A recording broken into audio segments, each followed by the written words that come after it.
Shalom, selamat pagi jemaat Tuhan. Berjumpa kembali dalam doa pagi. Amin. Jujur.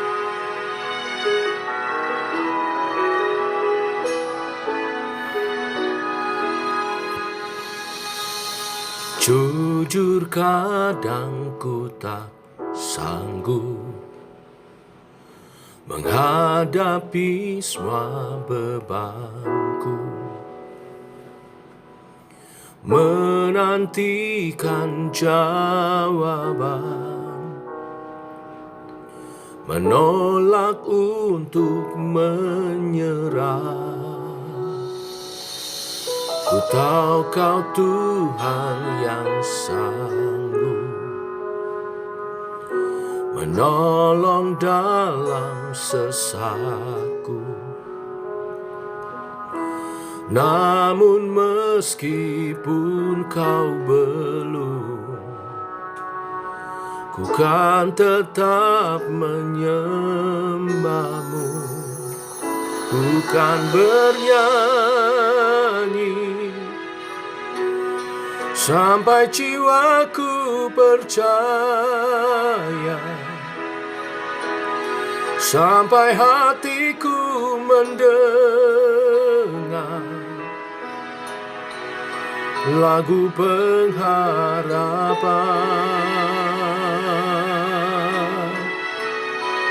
Ku kan berserah,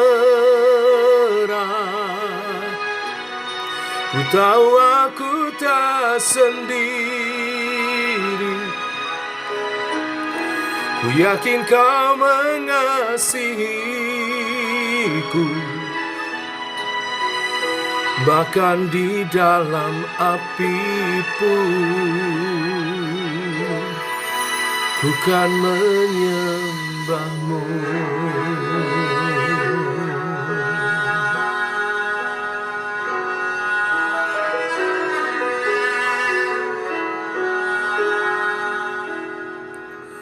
Jujur kadang aku lalai, bersandar pada kekuatan-Mu. Di dalam kelemahanku, sempurnalah kuasa-Mu. Imanku memegang janji-Mu, ku tahu Kau selalu bersamaku dalam setiap perkaraku. Kaulah damai tenangku, ku kan bernyanyi sampai jiwaku percaya, sampai hatiku mendengar lagu pengharapan.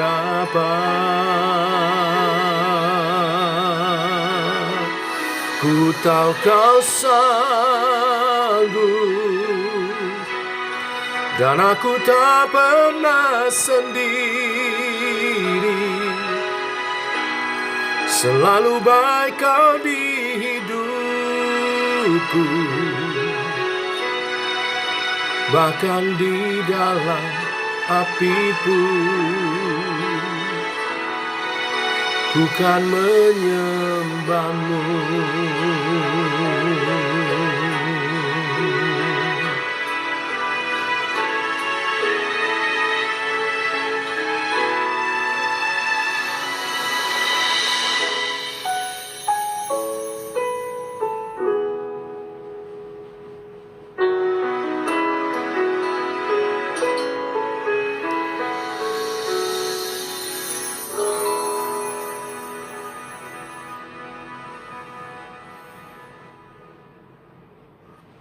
Banyak hal terjadi dan kami tidak mengerti mengapa. Tetapi melalui firman hari ini kami belajar ada dalam hadirat Tuhan, mengadu kepada Tuhan, berseru pada Tuhan, ganti berkeluh kesah kepada sesama. Kami mau belajar di dalam hadirat Tuhan, di bawah kakimu, berdoa, mencari jawaban dari setiap hal yang kami tidak mengerti mengapa harus terjadi. Kedukaan, kerugian, masalah, apapun. Kalau ada di antara kami sedang mengalami, Tuhan memberi penghiburan, kekuatan, dan penyertaannya. Sebentar kami mau renungkan firman-Mu, Engkau menolong kami memahami kebenarannya. Dalam nama Tuhan Yesus Kristus. Amin. Bapak Ibu, kita masuk kitab Ratapan. Kita telah menyelesaikan kitab Yeremia. Sekarang kita masuk Ratapan pasal 1 ayat 1 sampai 11. Demikian firman Tuhan. Ah, betapa terpencilnya kota itu yang dahulu ramai. Laksana seorang jandala ia, yang dahulu agung di antara bangsa-bangsa. Yang dahulu ratu di antara kota-kota sekarang menjadi jahan. Pada malam hari terseduh-seduh ia menangis. Air matanya bercucuran di pipi. Dari semua kekasihnya tak ada seorang pun yang menghibur dia. Semua temannya mengkhianatinya. Mereka menjadi seterunya. Yehuda telah ditinggalkan penduduknya karena sengsara dan karena perbudakan yang berat. Ia ditinggal di tengah-tengah bangsa-bangsa, namun tidak mendapat ketentraman. Siapa saja menyerang, dapat memasukinya pada saat ia terdesak. Jalan-jalan di Sion diliputi duka cita, karena pengunjung-pengunjung perayaannya tiada. Sunyi, senyaplah segala pintu gerbangnya. Berkeluh kesahlah imam-imamnya, bersedih, pedih, darah-darahnya, dan dia sendiri pilu hatinya. Lawan-lawan menguasainya, seteru-seterunya berbahagia. Sungguh Tuhan membuatnya merana. Karena banyak pelanggarannya, kanak-kanaknya berjalan di depan lawan sebagai tawanan. Lenyaplah dari putri Sion segala kemuliaannya. Pemimpin-pemimpinnya bagaikan rusa yang tidak menemukan padang rumput. Mereka berjalan tanpa daya di depan yang mengejarnya. Terkenanglah Yerusalem pada hari-hari sengsara dan penderitaannya akan segala harta benda yang dimilikinya dahulu kala. Tak kala penduduknya jatuh ke tangan lawan, dan tak ada penolong baginya. Para lawan memandangnya dan tertawa karena keruntuhannya. Yerusalem sangat berdosa sehingga najis adanya. Semua yang dahulu menghormatinya sekarang menghinanya. Karena melihat telanjangnya dan dia sendiri berkeluh kesah dan memalingkan mukanya. Kenajisannya melekat pada ujung kainnya. Ia tak berpikir akan akhirnya. Sangatlah dalam ia jatuh. Tiada orang yang menghiburnya. Ya Tuhan, lihatlah sengsaraku, karena si seteru membesarkan dirinya. Si lawan mengulurkan tangannya kepada segala harta bendanya. Bahkan harus dilihatnya bagaimana bangsa-bangsa masuk ke dalam tempat kudusnya. Padahal Engkau, ya Tuhan, telah melarang mereka untuk masuk jemaah-Mu. Berkeluh kesah seluruh penduduknya, sedang mereka mencari roti. Harta benda mereka diberikan ganti makanan untuk menyambung hidupnya.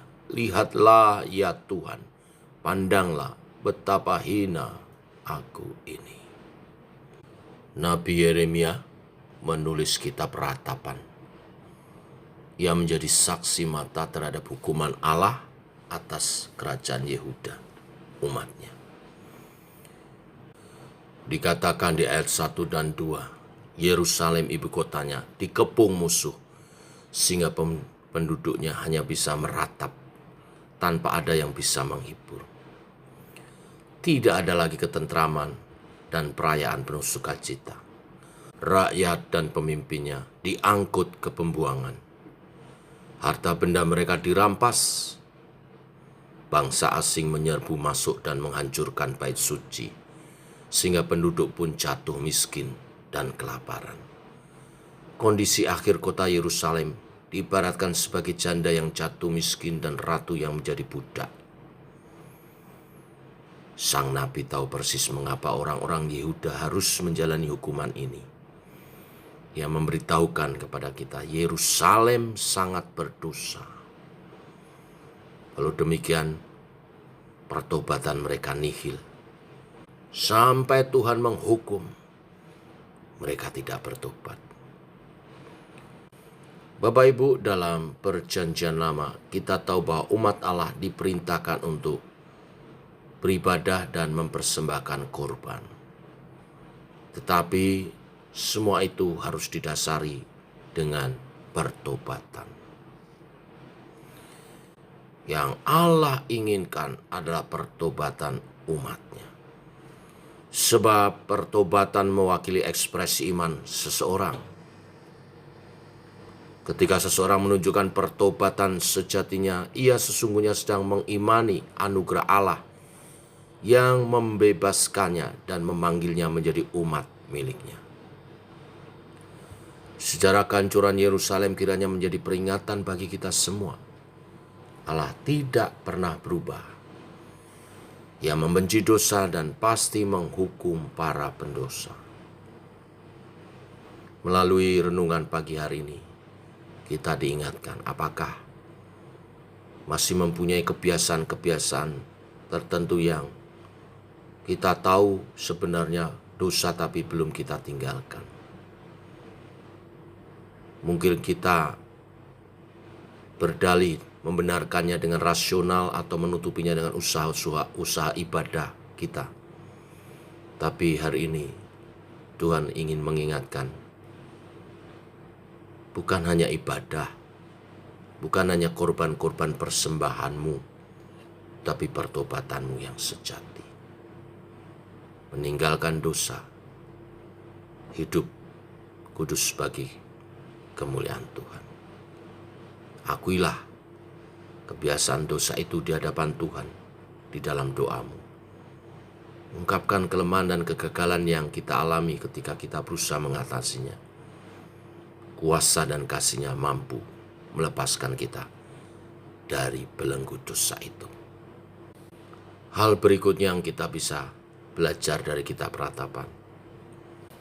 Kitab ini mengungkapkan kesedihan yang amat sangat dari Yeremia dan umat Tuhan oleh sebab mereka terbuang ke Babel dan tembok-tembok Yerusalem, istana serta bait suci telah dirubuhkan.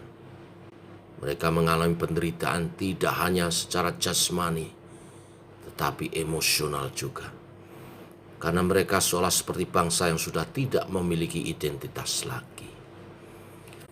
Dalam situasi yang demikian, Yeremia menyampaikan apa yang ada dalam hatinya hanya kepada Tuhan.